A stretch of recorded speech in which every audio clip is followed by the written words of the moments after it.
Young people today have access to a large amount of material on the internet. Social media sites like Facebook and Twitter in particular can provide a wealth of information about religion and politics. But how do we know what is true and what is false? How can you separate fact from propaganda? With the Paris attacks in November last year and the British government's resulting decision to target so-called Islamic State in Syria, extremism is at the forefront of a lot of people's minds, and young people in particular may have lots of questions as they try to make sense about what's happening in the world.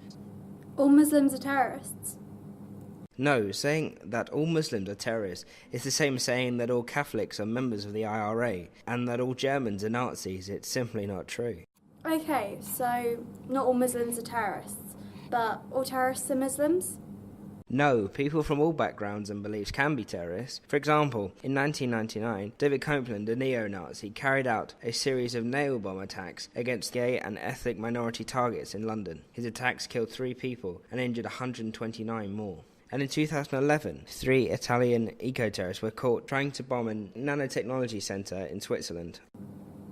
What's the difference between a terrorist and an extremist? An extremist is someone who has extreme views about things like politics or religion. Terrorism is what happens when someone acts upon those extreme views. I've shared controversial stuff on Facebook before. Does that make me an extremist? No, but by sharing this message, you are helping extremist groups like Britain First to gain popularity.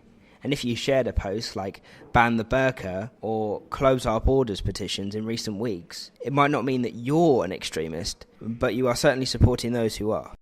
David Cameron speaks about upholding British values. What are these so-called British values?